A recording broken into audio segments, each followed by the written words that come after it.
اب ہم آیت نمبر 16 سے آج کے درس کا آغاز کرتے ہیں۔ پہلے آیت کلام باری کا ترجمہ کی تلاوت کرتے ہیں اور پھر اس کے بعد اس کا ترجمہ اور تفصیلی نکات بیان کیے جائیں گے۔ اعوذ باللہ من الشیطان الرجیم، بسم اللہ الرحمن الرحیم۔ الذین یقولون ربنا اننا آمنا فاغفر لنا ذنوبنا وقنا عذاب النار۔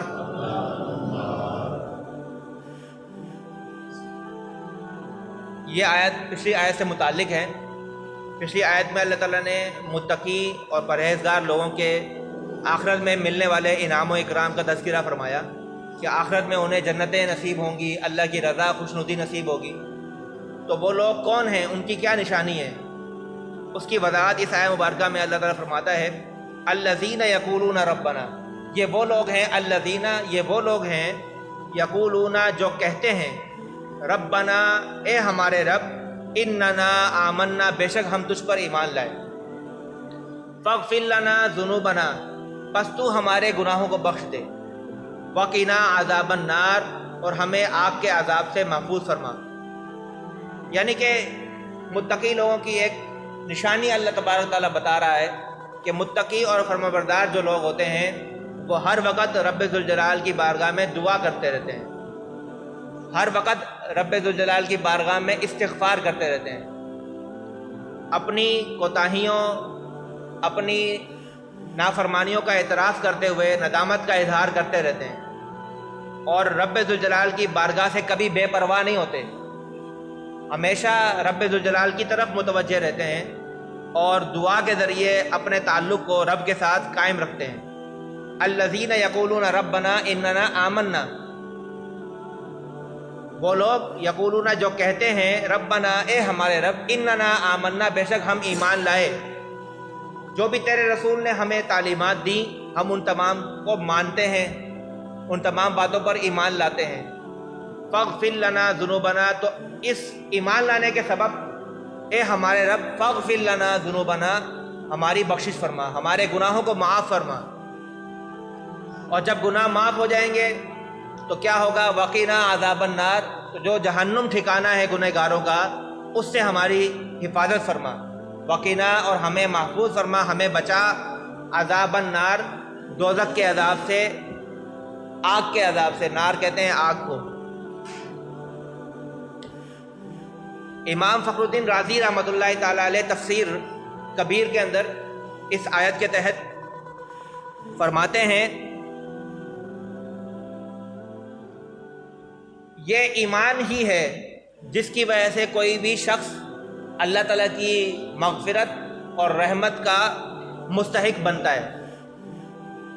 امام فخر الدین رازی فرماتے ہیں کہ اللہ تعالیٰ کی رحمت اور مغفرت حاصل کرنے کا سبب کیا چیز ہے، کون سی چیز انسان کو اللہ تعالیٰ کی رحمت اور مغفرت کا مستحق بناتی ہے، وہ چیز کیا ہے، ایمان۔ اگر ایمان نہ ہو تو اللہ کی رحمت اور مغفرت انسان کو حاصل نہیں ہو سکتی، وہ کبھی بھی اس کا مستحق نہیں ہو سکتا، کیونکہ قرآن کی اس آیت مبارکہ میں وہ فرماتے ہیں، اللہ نے فرمایا کہ ربنا اننا آمنا، اللہ نے یہاں پر صرف ایمان کا ذکر فرمایا ہے۔ بعض دوسرے مقامات پر جیسا کہ آپ پڑھتے ہیں قرآن کے اندر، اللہ فرماتا ہے ان الذین آمنوا وعملوا الصالحات فلہم اجر غیر ممنون، کہ وہ لوگ جو کہ ایمان لاتے ہیں اور نیک عمل کرتے ہیں تو ان کے لیے اللہ کے ہاں اجر موجود ہے۔ یہاں پر نیک اعمال کے کیے جانے کا ذکر نہیں کیا، ڈائریکٹ فرمایا کہ جو لوگ اپنے رب پر ایمان لاتے ہیں اللہ تعالیٰ ان کے گناہوں کو معاف فرماتا ہے۔ اس کا مطلب کیا ہوا، یہاں یہ بتانا مقصود ہے کہ رب کی رحمت اور مغفرت کے ملنے کا سبب کیا ہے، ایمان۔ اگر ایمان ہوگا تو رب کی رحمت اور مغفرت کے آپ مستحق بن سکتے ہیں۔ اگر ایمان نہیں ہے، بھلے کتنے بھی اچھے عمل کرتے ہوں، تو کبھی بھی رب کی رحمت اور مغفرت کا امیدوار اور مستحق نہیں بن سکتے۔ اس سے آپ کو یہ بات پتہ چل جانی چاہیے اور یہ آپ کے ذہن سے وہم دور ہو جانا چاہیے کہ جو لوگ غیر مسلمین ہیں، غیر مسلمین سے مراد کیا ہے؟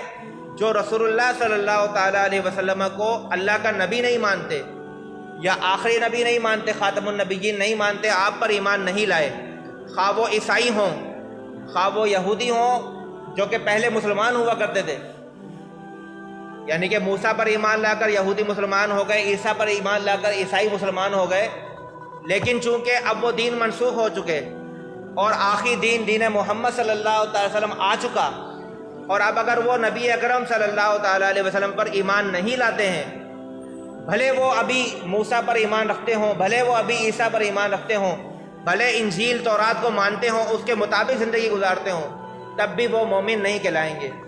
کیوں؟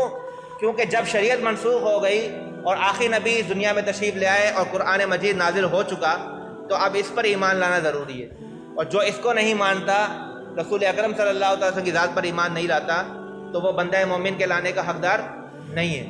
یعنی ایمان کی کسوٹی کیا ہے؟ رسالت مآب صلی اللہ تعالیٰ علیہ وسلم پر ایمان لانا۔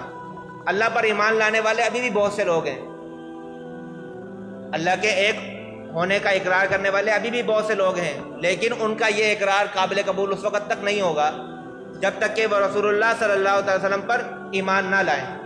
رسول کو رسول مان کر جب اللہ کو ایک مانیں گے، تب اللہ کی وحدانیت کا اقرار قبول کیا جائے گا، وگرنہ قبول نہیں ہوگا۔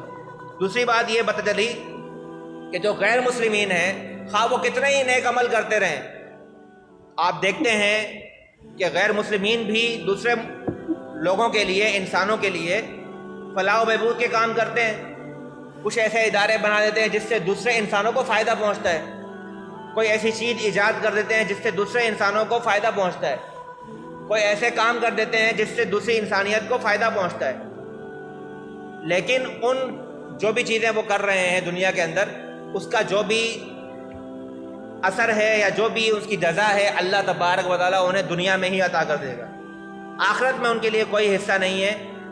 اور اس کی بنیادی وجہ کیا ہے؟ کہ وہ ایمان نہیں لائے۔ اللہ کی رحمت اور مغفرت کے امیدوار کب وہ بنیں گے؟ جب وہ ایمان کی حالت میں نیک عمل کریں گے۔ تو نیک اعمال کی بنیاد کیا ہوئی؟ ایمان۔ اور ایمان کیا ہے اصل میں؟ رسول اللہ صلی اللہ علیہ وسلم کو اللہ کا آخری نبی ماننا، یہ ایمان ہے۔ رسول اللہ کو ماننا اور رسول اللہ کی ماننا، یہ ایمان ہے۔ مسلمان کی تعریف بہت سی کی جاتی ہیں کہ مسلمان یہ ہے، مسلمان وہ ہے، اس چیز کو مانے گا تو مسلمان ہوگا، اس چیز کو کرے گا تو مسلمان ہوگا، لیکن جو سب سے بہترین تعریف مفتی منیب الرحمان صاحب نے بیان فرمائی کہ جو رسول اللہ کو مانے اور جو رسول اللہ کی مانے، وہ مسلمان ہے۔ جو آخری نبی محمد صلی اللہ تعالی وسلم کو مانے اور جو آپ بیان فرمائیں اس کو مانے، تو بس وہ مسلمان ہے۔ باقی طریقوں میں، باقی چیزوں میں پڑھنے کی ضرورت نہیں ہے۔ ظاہر سی بات ہے، حضور علیہ الصلوۃ والسلام پورا قرآن آپ کو دے رہے ہیں، تو جب آپ پورے قرآن کو مانیں گے تو ساری چیزوں کو مان لیں گے۔ تو اتنی تفسیرات میں پڑھنے کی ضرورت نہیں کہ یہ چیز کریں گے تو مسلمان ہوگا، یہ نہیں کریں گے تو اس سے بچنا ہے، اس سے، یعنی کہ رسول اللہ صلی اللہ تعالیٰ علیہ وسلم کی ذات ببرکات جو ہے وہ ایمان کا مرکز اور محور ہے۔ حضور کی ذات ہوگی تو ایمان ہوگا، اگر نہیں ہوگی تو ایمان نہیں ہوگا۔ اور جب ایمان ہوگا تبھی نیک عمل قبول ہوگا، اگر ایمان نہیں ہوگا تو نیک عمل کی جتنی بڑی عمارت بھلے کھڑی کر لیں اس کا کوئی فائدہ نہیں ہوگا، آخرت میں اس کا کوئی اجر نہیں ہے۔ یہ بات اس آیہ مبارکہ سے امام فخر الدین رازی رحمۃ اللہ تعالیٰ علیہ نے تفسیر کبیر کے اندر بیان فرمائی۔ ایمان کیا ہے؟ بنیاد ہے اعمال کی قبولیت کا اور اللہ کی رحمت اور مغفرت کے مستحق ہونے کا، ٹھیک ہے۔ انہوں نے دلیل کے طور پر اس آیت کے علاوہ سورہ آل عمران کی ایک اور آیت ہے وہ بھی پیش فرمائی۔ فرماتے ہیں ربنا اننا سمعنا منادیا ینادی للایمان ان آمنوا بربکم فآمنا ربنا فاغفر لنا ذنوبنا وکفر عنا سیئاتنا وتوفنا مع الابرار۔ یہ جو آیت مبارکہ سورہ آل عمران کی ہے، 193 نمبر آیت ہے، اس کے اندر بھی یہی بات دہرائی گئی ہے۔ اس میں ایک دعا سکھائی جا رہی ہے مومنین کو کہ اے ہمارے رب، بے شک ہم نے ایک منادی سے یہ ندا سنی کہ اے لوگو اپنے رب پر ایمان لے آؤ، تو ہم ایمان لے آئے۔ تو اے ہمارے رب تو ہمارے گناہوں کو بخش دے اور ہماری خطاؤں کو مٹا دے اور نیک لوگوں کے ساتھ ہمارا خاتمہ فرما۔ یہاں پر بھی صرف ایمان لانے کا ذکر ہے، نیک اعمال کے کیے جانے کا ذکر نہیں ہے۔ پتہ یہ چلا کہ بنیادی چیز اللہ تعالیٰ کی مغفرت اور رحمت کے مستحق ہونے کی کیا چیز ہے؟ بنیاد ایمان۔